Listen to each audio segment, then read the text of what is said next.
আসসালামু আলাইকুম দর্শক। দেশের রাজনৈতিক পরিস্থিতি দ্রুত পাল্টে যাচ্ছে, নিশ্চয়ই আপনারা খেয়াল করেছেন। গতকাল সেনা প্রধান ওয়াকারুজ্জামান যেই বক্তব্য দিয়েছেন, কালকে বিভিন্ন অনলাইন পত্রিকায় সেটি প্রকাশিত হয়েছে।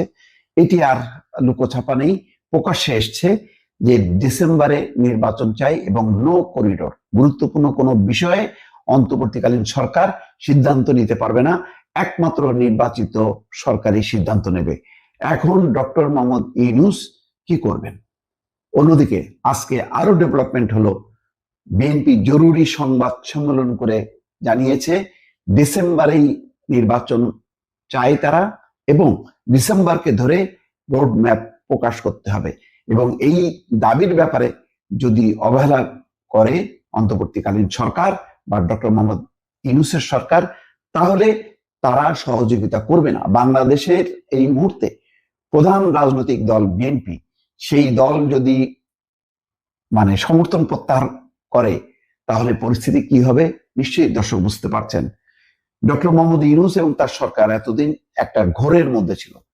তারা ভাবছিল যে ছাত্ররা একটা খুব শক্তিশালী দল করবে এবং ওই দলের উপর ভরসা করে তারা দেশ চালাবেন, কিন্তু সেই আশায় ঘুরে বালি, একেবারেই ঘুরে বালি। এবং তারা যদি ফেসবুকের মধ্যেই থাকতো ভালো হতো। তারা এককভাবে যখন নির্বাচন কমিশনের সামনে একটা অযৌক্তিক দাবি নিয়ে ঘেরাও কর্মসূচি করলো, এবং তাদের যে শোডাউন এত বেশি ফ্লপ ছিল, এর আগে অবশ্য ধরা পড়তো আওয়ামী লীগ নিষিদ্ধের দাবিতে যদি জামাত হেফাজত পাশে না থাকতো, তাহলে ওটাও একেবারেই মাঠে মারা যেত। তো যাই হোক, ওটা রক্ষা করেছে জামাত এবং হেফাজত এসে এনসিপি কে রক্ষা করেছে। কিন্তু এনসিপি যখন নিজে এককভাবে ইশরাকের শপথ নেয়ার বিরোধিতা করে রাস্তায় আসলো, তখন বোঝা গেল এনসিপি বলে আসলে রাজনৈতিক দলের অস্তিত্ব একেবারেই ক্ষীণ।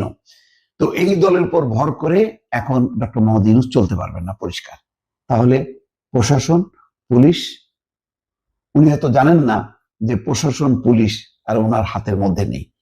ওনারা অপেক্ষায় আছে যে সামনে যে রাজনৈতিক দল আসবে তার সমর্থনে তারা কাজ করবে। ফলে এই মুহূর্তে যদি সর্বাত্মক অবরোধ কর্মসূচি দেয়, এবং গত 7 দিন দেখেছেন যে পুরো ঢাকা শহর কার্যত বিএনপির দখলে ছিল। ইশরাক হোসেনের সমর্থক বলি আর যাই বলি না কেন, এরা বিএনপির নেতা কর্মী সমর্থক। তাদের একেবারে লাগাতার কর্মসূচিতে ঢাকা শহর অচল হয়েছে, এবং আজকে সেই অচল অবস্থা বিএনপি সিদ্ধান্ত নিয়ে মুক্ত করেছে, ঢাকা শহর খুলে দিয়েছে এবং আলটিমেটাম দিয়ে সরে গেছে।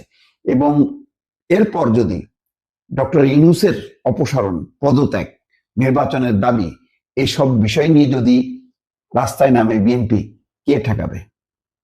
পারবে? পারবে না। ডক্টর ইউনূসের কোনো দল আছে? দল নেই। কিন্তু তিনি স্বপ্নে বিভোর আছেন যে 5 বছর ধরে থাকবেন, বা 2 বছর ধরে থাকবেন, বা আরো 6 মাস 1 বছর থাকবেন।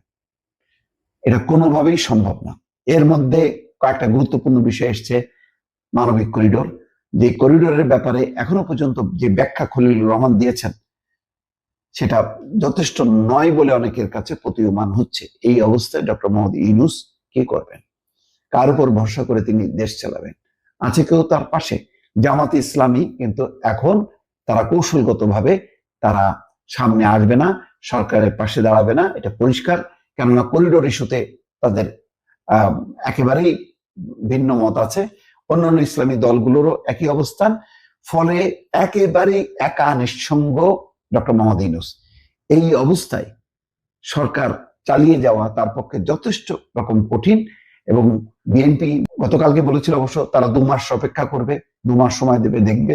কিন্তু এখন যা অবস্থা, তাতে রাজনৈতিক পরিস্থিতি দ্রুত পাল্টে যাচ্ছে এবং সেই সময়টা তিনি পাবেন না। সেনাপ্রধান জানুয়ারি 2026-এর মধ্যে নির্বাচিত সরকার দেখার প্রত্যয় ব্যক্ত করেছেন। মূলত আসলে তিনি ডিসেম্বরে চেয়েছেন।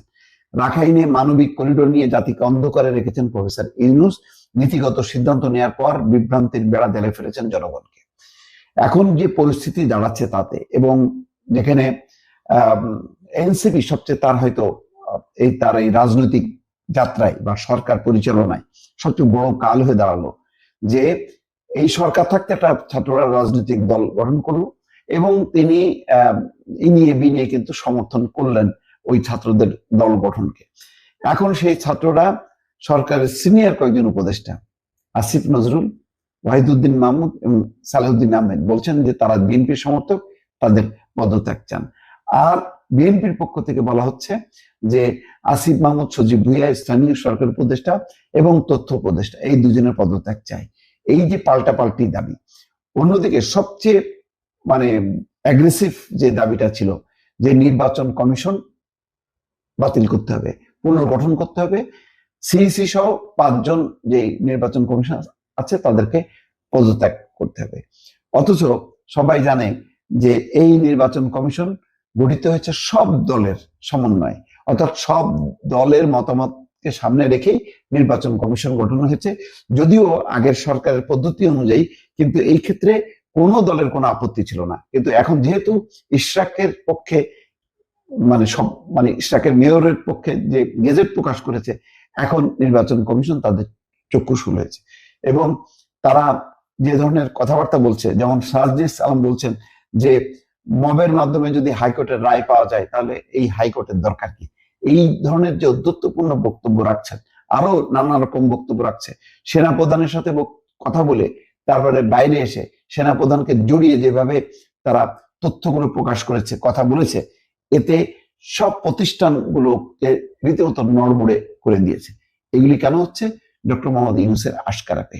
সুতরাং এখন যে পরিস্থিতি সামনে চলে আসলো, এখন পরিষ্কার প্রতিষ্ঠানগতভাবে সেনা বাহিনী এখন আর সরকারের সঙ্গে নেই। বড় রাজনৈতিক দল দেশের বিএনপি নেই, জামাত ইসলাম চুপচাপ থাকবে এবং তারা এই ইস্যুতে অন্তত বিএনপির সঙ্গে বিরোধে যাবে না বলেই অনেকে মনে করছেন। ফলে কি করবেন ডক্টর মোহাম্মদ ইউনূস? এই প্রশ্নটাই এখন দর্শক সামনে। ভালো থাকবেন। আল্লাহ হাফেজ।